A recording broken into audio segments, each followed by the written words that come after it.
बद्री विशाल भगवान की जय। सभी भगवत भक्तों को मेरा शुभ आशीर्वाद।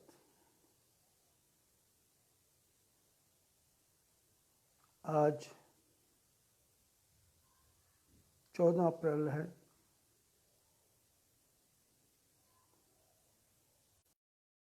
सुंदर दिवस।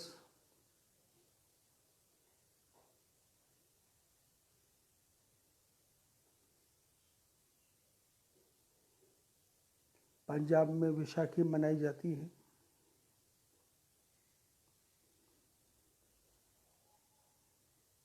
और सुंदर सुखद समाचार आया कि पूरे विश्व में जो कोरोना फैल रहा है, भारत में उसकी गति थोड़ी कम हुई है। और भारत के प्रधानमंत्री श्री नरेंद्र दामोदर दास जी मोदी ने 19 दिन का लॉकडाउन और कर दिया है। लॉकडाउन का मतलब आपका लॉकडाउन नहीं किया, हम सबका भाग्य उदय हुआ है। लॉकडाउन हुआ, ताला लगाया, लेकिन हमारा भाग्योदय हुआ। क्योंकि जैसा समाचारों में सुना,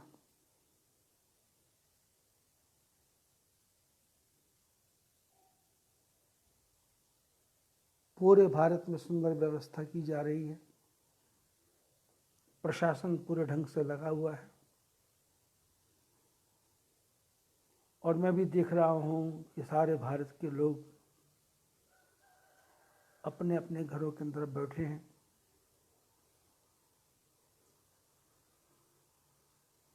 सबको पता ही था कि लॉकडाउन नहीं खुलेगा।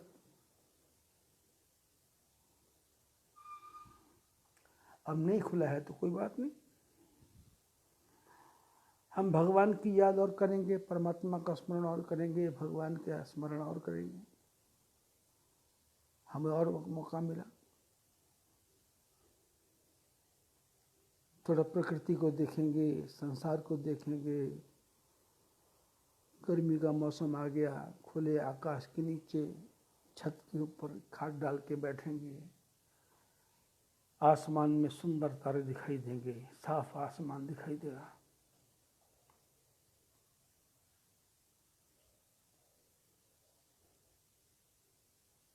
परमात्मा की सृष्टि जड़ चेतन में कोई भी दुखी नहीं है। कोरोना से पेड़ दुखी नहीं है, कोरोना से पर्वत दुखी नहीं है, कोरोना से धरती दुखी नहीं है। कोरोना से सिर्फ एक आदमी दुखी नहीं है, परेशान है।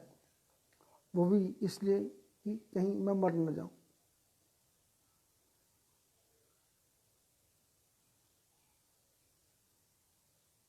और मैंने तो ऐसा भी सुना है, कई लोग ऐसा विचार करते हैं कि हमको कोरोना हो जाए तो अच्छा है, क्योंकि ये दुख भरी जिंदगी से छुटकारा मिल जाए। भारत की 130 लाख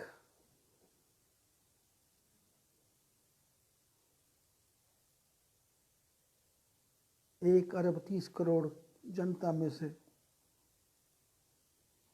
शायद कोई 10-5 हजार लोग होंगे जो सुखी होंगे। बाकी तो कोई तन दुखी, कोई मन दुखी, कोई चिंता च्युत उदास। दुखियों का संसार है, दुख से भरी हुई जिंदगी है। बच्चे पढ़ाई से दुखी हैं, माँ बाप बच्चों की पढ़ाई के लिए दुखी हैं।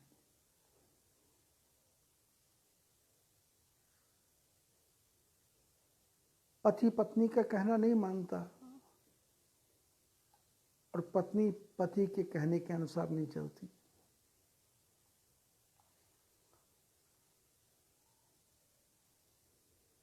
सामाजिक ताने बाने में सब गुथे हुए हैं, इसलिए एक घर में रह रहे हैं।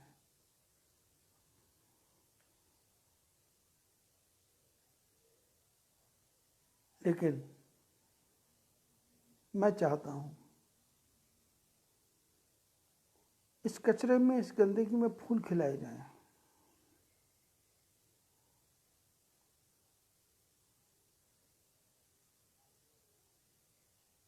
चौरासी लाख योनियों में से मनुष्य दुखी है। क्यों?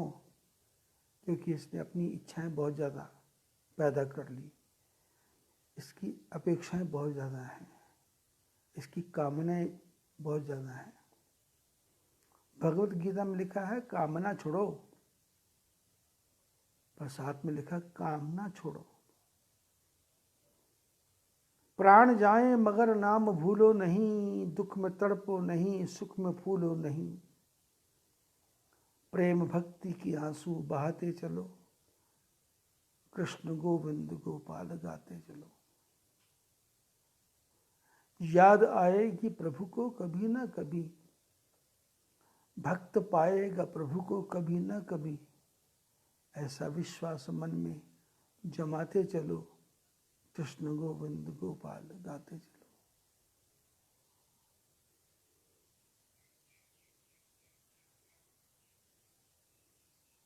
इच्छा करना छोड़ना है, काम करना नहीं छोड़ना। कर्मण्येवाधिकारस्ते मा फलेषु कदाचन। कर्म किए जा, फल की इच्छा मत कर इंसान, जैसा कर्म करेगा वैसे ही फल देंगे भगवान।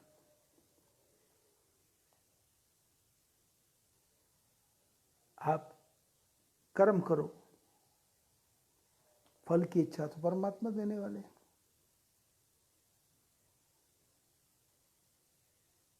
कितना सुंदर मौका है, इसी को संतों ने कहा हरि भजने का मौका है। हरि भजले, हरि भजले, हरि भजने का मौका है। प्रभु गुण गा, प्रभु गुण गा, ये मौका भी अनोखा है। समझ कर देख ले प्यारे, पराए संग में धोखा है। पराया संग नहीं, आत्मसंग, आत्मयुक्त भव। आत्मा के साथ संयोग करो, और ये आत्मा के साथ संयोग करने का मौका है। हो जाएंगे तो मौत हमारे लिए सहज हो जाएगी। मौत दुखदायी नहीं होगी, मौत सहज मृत्यु होगी। आपने सुना होगा या देखा होगा, कई लोग मरने से पहले बता देते हैं कि बस आज मेरा आखिरी दिन है। कई लोग प्रातःकाल बता देते हैं कि आज मैं जाने वाला हूं। कई लोग अपने मरने की तैयारी 10 दिन पहले से शुरू कर देते हैं।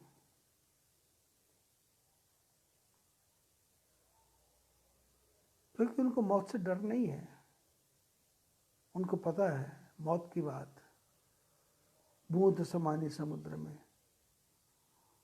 बूंद समुद्र में समा जाएगी, आत्मा परमात्मा में मिल जाएगा। जो जल में जल आए खटाना, जो जल में जल आ गया मिल गया। बूंद समुद्र में गई तो समुद्र ही बन गई।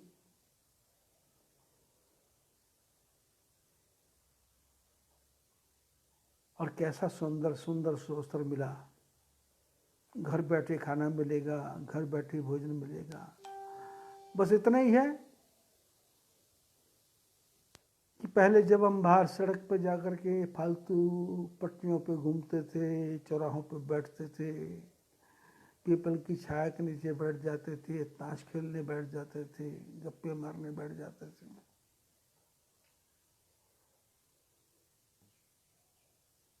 जब भी एक दूसरे से मिलते थे तो हाथ से हाथ मिलाते थे और फिर एक दूसरे गले लगाते थे। अब तो हालत ये है कि दूसरे को हम दूर से बोलते हैं, भाई हमारे गले मत पड़ना, दूर से तुम्हारे को प्रणाम है, हमारे को दूर से छोड़ दो। लेकिन साथ में ध्यान आता है कि मनुष्य मनुष्य को दूर से छोड़ेगा, पर नजदीक लाओ किसको? परमपिता परमात्मा को। परम पिता परमात्मा को नजदीक लाना है, उसके लिए एक सुंदर सा छोटा सा तरीका है, वो है भगवान का भजन, स्मरण, समरण, उसी के साथ मरना है, उसी के साथ जीना है।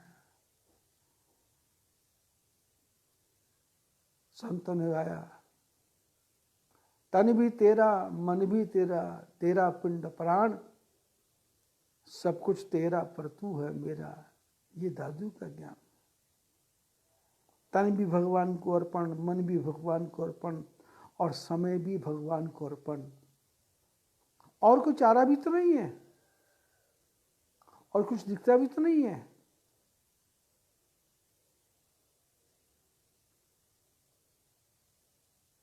बाहर भागने की जल्दी है, और शास्त्रों ने कहा कि अंदर जाओ, अंदर भीतर प्रवेश करो, भीतर देखो। संतों ने बड़ा सुंदर गाया, तन मन तेरा जब अर्पण होगा, उस दिन प्रभु का दर्शन होगा। यहाँ भी तू अपनी नजर को उठाएगा, भोली भाली सूरत में प्रभु मुस्कुराएगा।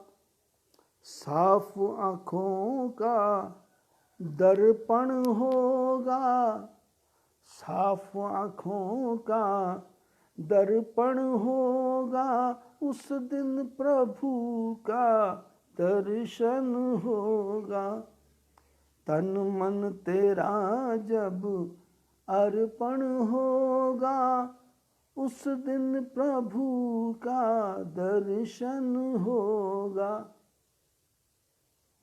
बोझ तेरे सिर पे है जो मान अपमान का, बोझ तेरे सिर पे है जो मान अपमान का। आत्मग्लानि और धन के अभिमान का, आत्मग्लानि और धन के अभिमान का। जब इससे तू निर्धन होगा, उस दिन प्रभु का दर्शन होगा। तन मन तेरा जब अर्पण होगा, उस दिन प्रभु का दर्शन होगा। शब्दों की तरफ ध्यान दे। उसी की रजा है तुझे जो कुछ भी मिला है। ये कोरोना आया ना, हम सबको घर में बंद कर दिया। ये उसी की रजा है तुझे जो कुछ भी मिला है, सुख में रखा है या दुख में रखा है, सुख में रखा है या दुख में रखा है। अपना न कोई साधन, अपना न कोई साधन होगा, उस दिन प्रभु का दर्शन होगा, उस दिन प्रभु का दर्शन होगा। तन मन तेरा जब अर्पण होगा, उस दिन प्रभु का दर्शन होगा।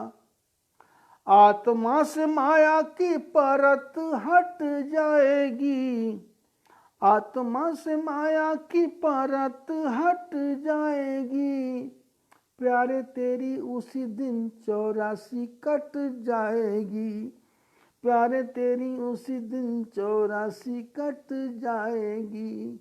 दूर तेरा सब बंधन होगा, दूर तेरा सब बंधन होगा, उस दिन प्रभु का दर्शन होगा, उस दिन प्रभु का दर्शन होगा।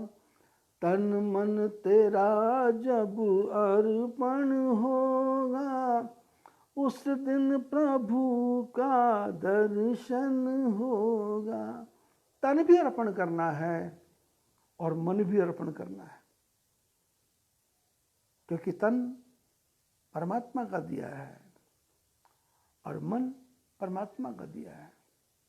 मेरा मुझ में कुछ नहीं, जो कुछ है सो तोर, तेरा तुझको सौंप के क्या लागत है मोर।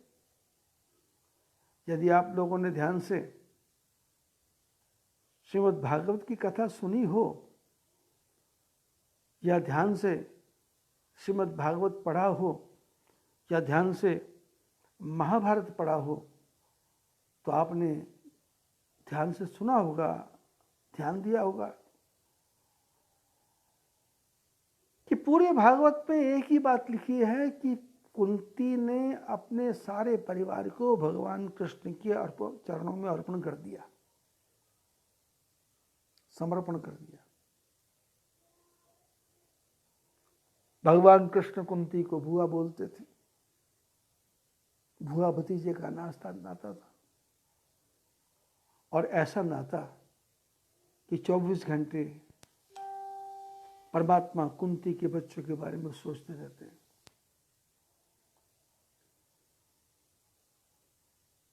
पांडु चले गए,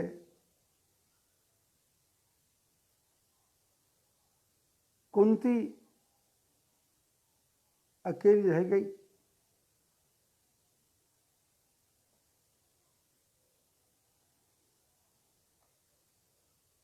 अब कौन सा आ रहा है? कुंती से, मेरा कोई ना सहारा बिन तेरे, नंदलाल संवरिया मेरे, मेरा कोई ना सहारा बिन तेरे, नंदलाल संवरिया मेरे। हरिया जाओ, हरिया जाओ, हरिया जाओ, हरिया जाओ, कटे जन्म मरण के फेरे, कटे जन्म मरण के फेरे, नंदलाल संवरिया मेरे। कुंती रात दिन भगवान को याद करती, क्योंकि कुंती को पता को छोड़ के मेरा कोई भी नहीं है, और पता हम सबको भी है कि भगवान को छोड़ के हमारा कोई नहीं है। लेकिन हमने अपने को अपने रिश्तों में बांध दिया, ये पति है, ये पत्नी है, ये बच्चे हैं, ये मेरा है, ये पराया है, ये सास है, ये ससुर है, ये जवाई है, ये भूआ है, ये मामा है, ये चाचा है, ये नाना है, ये ताऊ है। अपने घर में अपना भाई पैदा नहीं हुआ तो धर्म का भाई बना लिया, अपने घर में पुत्र पैदा नहीं हुआ तो गोद पुत्र ले लिया, अपने घर में लड़की पैदा नहीं हुई तो धर्म बेटी बना ली, धर्म बहन बना ली। रिश्ते जोड़ते जा रहा है।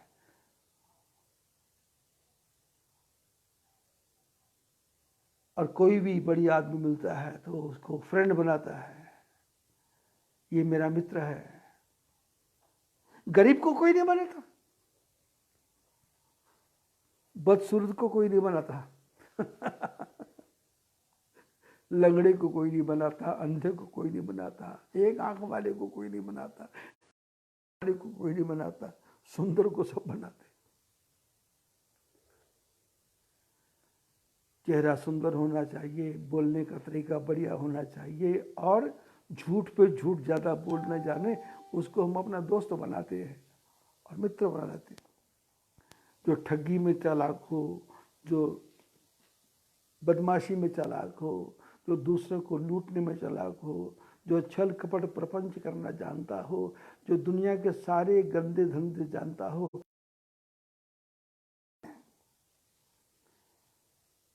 और देखो ये हमारा मन कैसा है, ये बुराई को तुरंत कैच कर लेता है, अच्छाई इसके पकड़ में नहीं आती। 24 घंटे बुरी चीज कैसे पकड़ में आए, बुरी वस्तु कैसे पकड़ में आए, बुरे में मन इसका लगा रहता है, एकदम कैच करता है, और सच्ची अच्छी बात की तरफ इसका मन जाता ही नहीं है, क्योंकि जन्म जन्म से ये पाप के चक्कर में फंसा हुआ है। और उसी का परिणाम है, ये धक्के खाते खाते बड़ी किस्मत से भगवान ने इसको मनुष्य बना दिया, पर लाखों जन्मों से इसको गंदे रास्ते पे घूमने की आदत पड़ी है, इसलिए ये घूम घूम के फिर वही पागलपन में उसी रास्ते पे चल पड़ता है।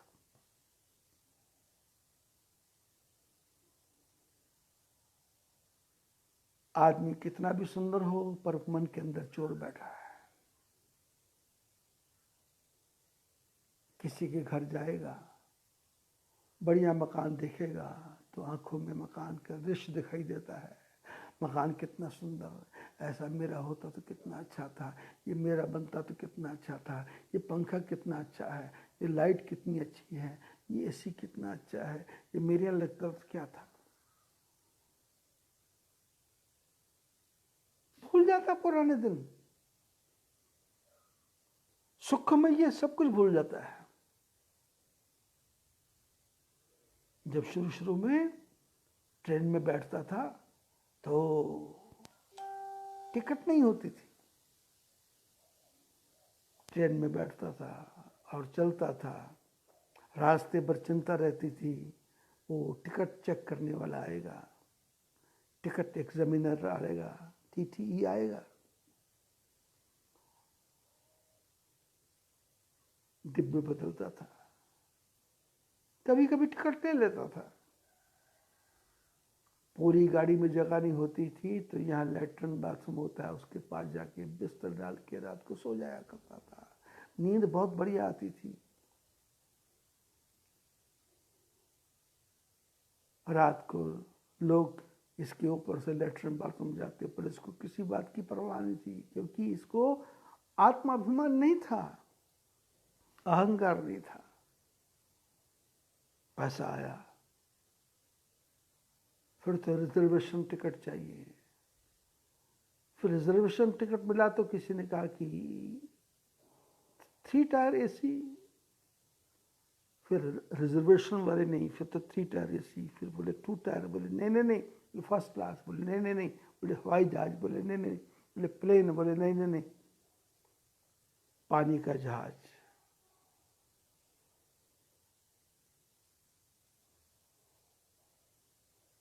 सुख के पीछे भाग रहा है,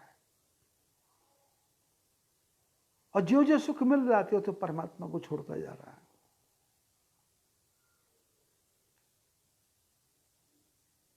संतों ने कहा, सुख के माथे सिल पड़े, जो नाम हृदय से जाए, बलिहारी व दुख के, जो पल पल नाम जपाए। पल पल, आजकल आपको याद आ रहा है ना भगवान? जब सुनते हो अमेरिका में 20,000 मर गए, इंग्लैंड में 11,000 मर गए, याद आ रहा है ना भगवान? जब पता लगता है बंबई में बहुत ज्यादा विस्फोट हो गया, तो याद आ रहा है ना भगवान? ये आज से 1 महीना पहले क्यों नहीं याद आ रहा था? सुख था ना, सुख था, सुख। लेकिन सुख में तो भगवान याद आएंगे नहीं। संतों ने कहा ना, सुख में दुख में सुमिरन सब करे, सुख में करे न कोई, जो सुख में सुमिरन करे तो दुख काहे को होए। ये कोरोना आता है क्यों? टेलीविजन में देखा ना, 24 घंटे राउंड द क्लॉक महात्मा भजन गा रहे हैं, कीर्तन गा रहे हैं। मैं तो पंजाब में नंगल गया आज से 15 साल पहले।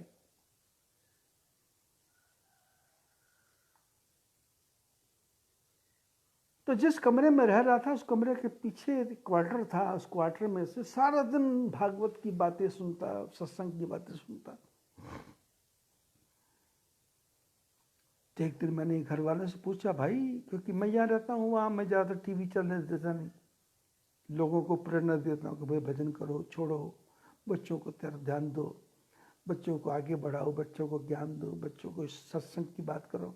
इसलिए टीवी वगैरह बंद करता हूँ, क्योंकि टीवी में आपने देखा जो आ रहा है उसमें वो टीवी वाला पहले बोल देता है कि इतना पैसा यहाँ भेज दो, इतना पैसा यहाँ भेज दो, इतना पैसा यहाँ भेज दो।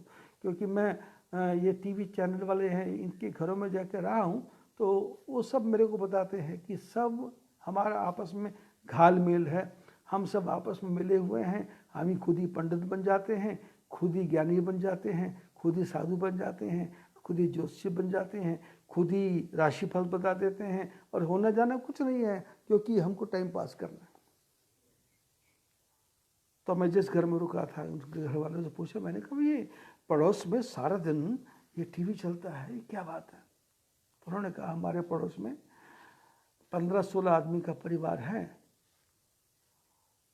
और हमारे जो साथ वाला कमरा है उसमें बुढ़ा बुढ़िया रहते हैं, और ये जो टीवी की आपको आवाज़ आती है ये उनके लेटरिन में टीवी लगा है, क्योंकि जो बुजुर्ग हैं उनको आधा घंटा पौना घंटा वहाँ बैठना पड़ता है, तब कहीं उनका मोशन बनता है, और जब मोशन बनता है तो फिर वो भागवत सुनते रहते हैं और साथ में अपना नित्य कर्म भी करते रहते हैं।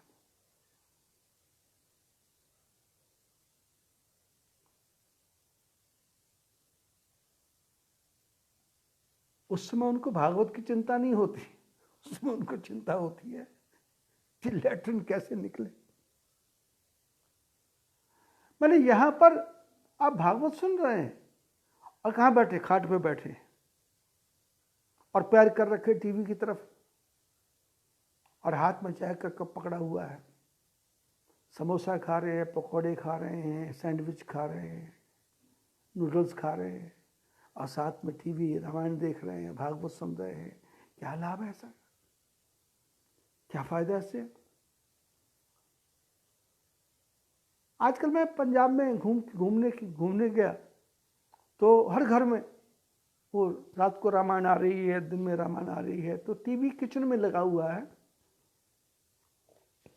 तो देख रहा हूँ कि पति पत्नी बैठे हुए हैं और आपस में झगड़ा भी करते जा रहे हैं और साथ में रामायण भी सुनते जा रहे हैं। खाना भी बनता जा रहा है, पकौड़े भी बनते जा रहे हैं, और वेफर्स भी बनते जा रहे हैं, और साथ में रामायण भी देख रहे हैं। और कुछ समझ नहीं आ रहा, बाली को क्यों मारा, सुग्रीव को क्यों तारा, कुछ नहीं पता लगा। बस एक ही पता है, टीवी देखना है, टीवी देखना।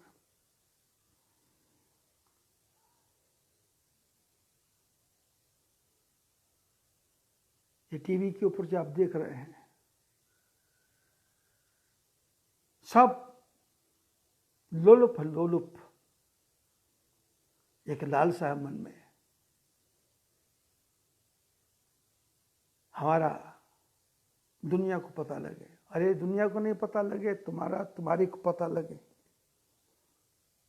तुम अपने भीतर झांक के देखो, तुम अपने अंदर झांक के देखो। तो मैं बता रहा था, कुंती ने अपने बेटों को भगवान के हवाले कर दिया कि तू जाने या तेरा काम जाने, मेरे को कोई चिंता नहीं है। और आपने देखा होगा, सुना होगा, आपने पढ़ा होगा, क्योंकि आप लोग, हम जितने भी लोग हैं सब घर में जितने भी शास्त्र पढ़ते हैं या भागवत पढ़ते हैं, उसके पीछे हम समझते टाइम पास होगा, हमको पुण्य मिलेगा। भागवत सुनने से पुण्य नहीं मिलेगा, भागवत के आचरण करने से पुण्य मिलेगा। कई लोग चर्चा करते हैं कि हमने रामायण का अखंड पाठ सोचा था, घर में कुछ हो जाता है किसी प्रकार की घटना, तो कई लोग मन में सोच लेते हैं कि ऐसा होगा तो हम ऐसा करेंगे। तो कई लोग सोच लेते हैं हम रामायण का अखंड पाठ कराएंगे। अब रामायण का अखंड पाठ कराएंगे, सोच तो लिया, अब काम हो गया, काम होने के बाद 1 साल हो गया, 2 साल हो गया, 3 साल हो गया, फिर उसके बाद में पता लगा कि विघ्न बाधाएं आने लगी, परेशानी आने लग गई, तो विचार करने लगे। तो घर में बहू ने बताया मम्मी को, सास को, मम्मी जी आपने रामायण के बारे में कहा था। अरे मम्मी ने कहा अरे मैं तो भूल ही गई। अरे ससुर से कहा, पति से कहा, अरे रामायण के बारे में देखो ना, कोई मंडल मिलता है, किसी को बोला ना रामायण का अखंड पाठ कर दो। अरे रामायण का अखंड पाठ कर दो तो क्या करना क्या करना, तो फिर बोले रामायण का अखंड पाठ के लिए किसी पार्टी को बुला लो। और पार्टी को बुलाया, पार्टी वाले ने कहा जी हम कर देंगे पाठ और लगभग 3100 रुपया लगेगा। तो बोले ठीक है दे देंगे। और फिर अब रामायण का अखंड पाठ करना है तो भाई इसी बहाने गैदरिंग कर लो, अपने परिवार के लोगों को बुला लो। तो फिर बुलाएंगे किसको, चाचा ताऊ मामा फूफा भांजा भतीजा नाना ताऊ, साथ में जो अपने मित्र संबंधों को बुला लें। एक तरफ खाना बन रहा है और फिर विचार आ गया कि चलो बुफे सिस्टम कर लो, 250 लोग तो आ ही जाएंगे, 300 लोग तो आ ही जाएंगे, तो फिर बुफे सिस्टम कर लो। तो फिर एक कैटरिंग को बुला लिया, खाना बनाओ। अब आइटम क्या क्या बनेगी, बोले ऐसा करो पुलाव बना लो, खिचड़ी बना लो, दाल बना लो, चावल बना लो, और साथ में ऐसा करो वही वो मूंगी की दाल का हलवा भी बना लेना, और साथ में ऐसा करो मिक्स वेज बना लो। और भाई कड़ी तो होनी ही चाहिए, कड़ी तो होनी चाहिए। अब कड़ी भी होनी चाहिए। इधर अखंड पाठ चल रहा है, घर वालों को कोई चिंता नहीं है कौन सा अखंड पाठ है, कौन सा पाठ है। पाठ करने वाले अपने आप पाठ कर रहे हैं, मंगल भवन मंगल हरि और 14 घंटे में अखंड पाठ करके पूरा। और अखंड पाठ में बड़ी अड़चन है, कई लोग बोलते हम तो 12 घंटे में अखंड पाठ कर लेते हैं, कोई घंटे 14 घंटे में, कोई घंटे। अरे 16 घंटे 14 घंटे नहीं, अखंड पाठ करना है तो अखंड पाठ नहीं करना, अपने जीवन को अखंड रामायण बनाना है।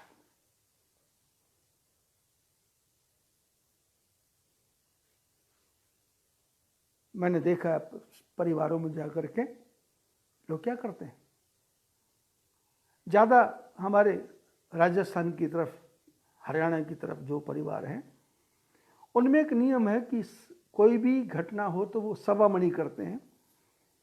सवामणि करते हैं, सवामणि करेंगे मतलब भगवान को आएंगे। अब 100 मन का उनका अलग अलग उस कैटेगरी है, कोई 10 किलो कोई 1.25 मन मान लेता है, कोई 5 किलो कोई 1.25 मन मान लेता है। किसी सास को पूछे तो बोले जी 20 किलो में 1.25 मन हो जाता है, और किसी सास को पूछ लो तो उसका तो 21 किलो में हो जाता है, किसी सास को पूछ लो तो उसका 2 किलो में हो जाता है, किसी ससुर को पूछो तो कहता जी ऐसा 1.25 रुपया रख दो 1.25 मणि हो गई।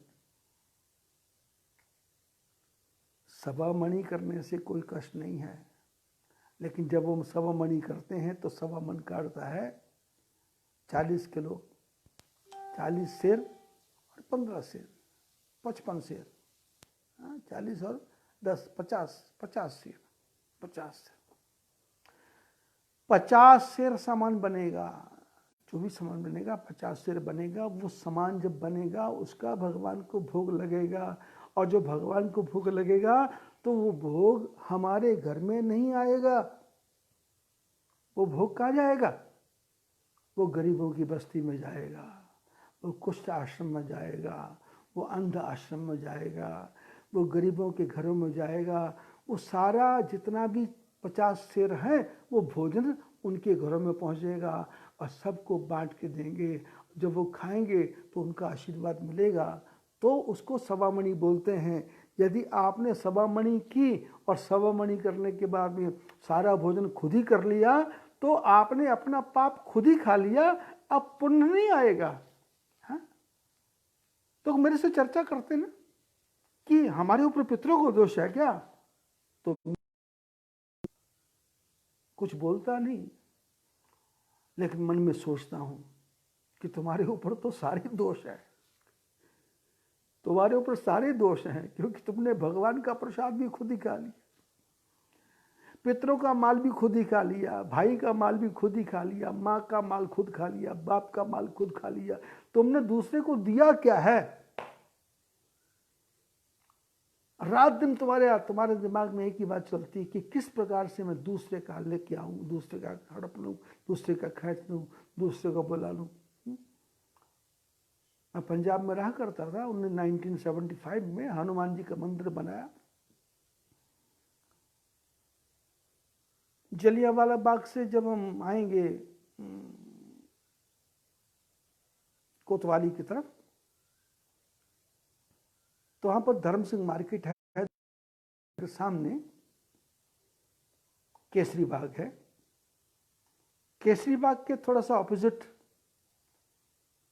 वहां सदगुरुदेव महाराज की कृपा से एक 14 फुट ऊंची हनुमान जी की मूर्ति बनाई।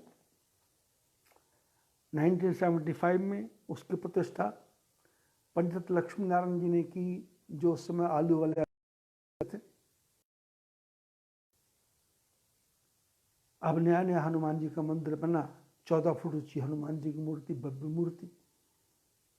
मेरी उम्र भी उस समय छोटी थी, 20, 22, 25 साल की होगी 1975 में, क्योंकि 1954 का मेरा जन्म, तो लगा लो कितना होगा 1975, 20-21 साल की।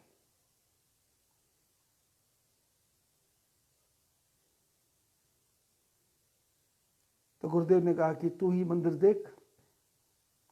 पुराना मकान तोड़ के उसको बनाया, उसमें मंदिर बनाया, 14 फुट ऊंची मूर्ति बनाई, प्राण प्रतिष्ठा की। अब वहाँ के लोगों को पता लगा हनुमान जी सिद्ध हनुमान मंदिर, सिद्ध हनुमान मंदिर।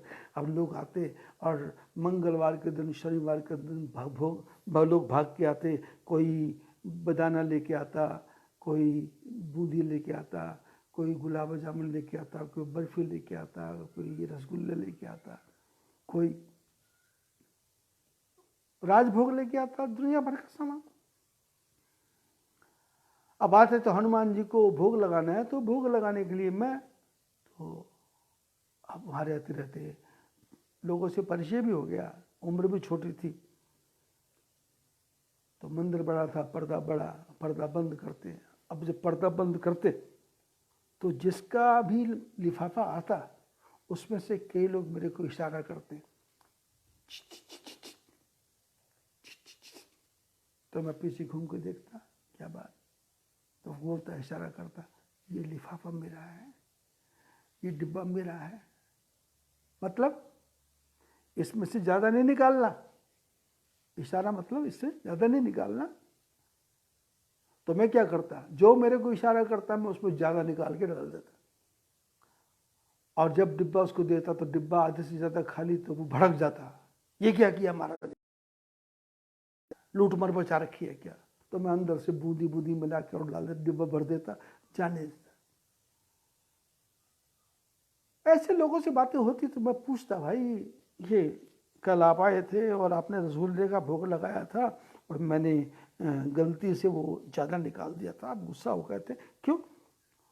बोले महाराज आपको पता नहीं है, हमने सोचा था, हमारा बच्चा पढ़ता था तो हमने सोचा था वो 10वीं पास हो जाएगा तो हनुमान जी को रसगुल्ले, हनुमान जी को 200 रुपये का भोग लगाए, 200 रुपये का प्रसाद चढ़ाएंगे। तो बेटा पास हो गया, अच्छे नंबर मिल गए। तो हम बच्चों ने कहा, पापा आपने कहा था प्रसाद चढ़ाना, प्रसाद चढ़ाना, तो हमने सोचा प्रसाद चढ़ाएंगे। तो घर से प्रसाद चढ़ाने के चले तो बच्चों से पूछा, भाई हाँ हनुमान जी को प्रसाद चढ़ाने जा रहे हैं, क्या चढ़ाना चाहिए? तो सबसे छोटे वाले ने कहा, जी रसगुल्ले चढ़ाओ, रसगुल्ले चढ़ाओ। बड़ों से पूछा, बोले रसगुल्ले चढ़ाओ। पत्नी से पूछा, बोले रसगुल्ले चढ़ाओ। अब रसगुल्ले ले लिए 200 रुपये के। अब 200 रुपये के रसगुल्ले ले लिए। क्यों ले लिए भाई? बोले इसलिए ले लिए कि बच्चे को रसगुल्ले अच्छे लगते हैं, पत्नी को रसगुल्ले अच्छे लगते हैं, बच्चों को रसगुल्ले अच्छे लगते हैं। तो मैंने कहा, भाई आपने 200 रुपये का प्रसाद चढ़ाने के लिए बोला था, किस लिए? बोले पास हो जाए। तो पास हो जाए तो किसको देना? बोले भगवान को देना था। बोले देना था तो फिर लेना क्यों? बोले आपकी बात समझ में, हमारी बात नहीं समझ रही आई। मैंने कहा जब देना है तो लेना क्यों? और यदि आपने देना ही था तो 200 रुपये हनुमान जी को हाथ लगा के सीधा अपने बेटे के हाथ में रखते, बेटे 200 रुपया है, तुमने इतनी अच्छी पढ़ाई की, तुमने इतनी मेहनत की और भगवान की कृपा से तुम पास हुए, ये 200 की जगह 500 रुपये लो और तुम आगे से इससे और अच्छा पढ़ के सुनाओ, पढ़ के दिखाओ। मैं अक्सर देखता हूँ, समाज में घूमता हूँ तो लोग क्या करते हैं, बच्चा फर्स्ट में पास आ जाए, सेकंड में पास आ जाए, थर्ड में पास आ जाए तो बूढ़ा हो, जवान हो, छोटा हो, बड़ा हो, सब बच्चों को बोलते हैं पार्टी दो, पार्टी दो, क्या खिलाओगे, क्या खिलाओगे, क्या खिलाओगे। और मेरे पास कोई भी बच्चा आता है, चाहे वो सीए हो, चाहे वो कंप्यूटर इंजीनियर हो, और मेरे को जैसे ही कोई आदमी आके बोलता है कि मैं कंप्यूटर एसीए में फर्स्ट आ गया, पास हो गया, तो मैं अपनी जेब से 500 रुपये का नोट निकालता हूँ और उसको देता हूँ कि ये लो 500 रुपया, मेहनत करो और आगे बढ़ो। बच्चे ने मेहनत की है और तुम उससे पार्टी मांग रहे हो? अरे नहीं नहीं, उससे पार्टी नहीं मांगना, उसको पार्टी देना भी नहीं है, उससे पार्टी मांगना भी नहीं है। उसको ऐसी मनी दो जिससे उसका दिमाग डाइवर्ट हो, उसका दिमाग बदले, उसका दिमाग पॉजिटिव बने, उसका दिमाग अच्छाई की तरफ जाए। हाँ? एक दिन तुम जाके होटल में खाना खा लोगे, हनुमान जी को 200 का प्रसाद बोला, अब चाहते हैं कि डब्बा सारा घर आ जाए। अरे नहीं नहीं नहीं, जो हनुमान जी को प्रसाद बोला है उसमें से एक एक दाना भी आपके घर में जाना नहीं चाहिए, वो सारा प्रसाद। और वो लोग कौन हो? जिनको तुम जानते नहीं हो, जो अननोन है, जिनसे तुम्हारा परिचय नहीं है, वो गरीबों की बस्ती में जाओ, अनाथालय, वहां जाओ, वहां जाके सेवा करो।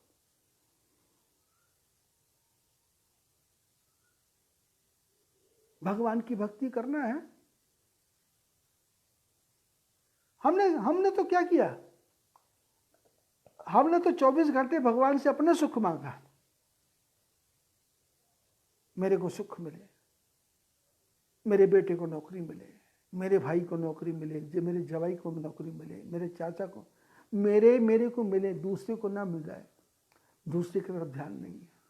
अरे तुम कुछ काम करके देखो सही, भगवान तुम्हारी झोली भर देंगे। ये नरेंद्र मोदी को देखो, आज पूरे भारत का प्रधानमंत्री बना हुआ है, और लोग चर्चा कर रहे थे कि फुर्सत है, काम नहीं है। अरे आजकल मोबाइल में, आपके मोबाइल में एक ऐप आ रहा, आरोग्य ऐप, उस आरोग्य ऐप में आपके हिस्ट्री के बारे में पूछता है, तो लास्ट में एक ऑप्शन आता है कि आप समाज सेवा करना चाहते हो या नहीं, तो उसमें यस नो आता है। यदि करना चाहते हैं आप यस लिखो, तो आप वॉलंटियर बन गए, तो आपके पास में सरकार की तरफ से एक आएगा, संदेशा आएगा कि हम आपको हॉस्पिटल की सेवा में लगाना चाहते हैं, हम आपको रोड की सेवा में लगाना चाहते हैं, हम आपको गांव की सुरक्षा की सेवा में लगाना चाहते हैं, हम आपको जो ट्रैफिक है उसकी व्यवस्था में लगाना चाहते हैं। तो गवर्नमेंट के लोग आपको बुलाएंगे, आप वहाँ सेवा करने चले जाओ। भजन करने के लिए कोई तरीका नहीं है, सेवा करने की कोई तरीके सारे हैं, लेकिन आप करना चाहते हो क्या? पर आप तो बस आप तो सिर्फ वो बितंडा बातें, हाँ, इतने मर गए, इतने मर गए, इतने मर गए, और टीवी देखा और बातें चालू, टीवी देखा और बातें चालू, टीवी देखा और बातें चालू। अरे कुछ और बात भी करो ना, नारायण की बात भी करो ना, ठाकुर जी की बात भी करो ना। तो मैं बता रहा था कि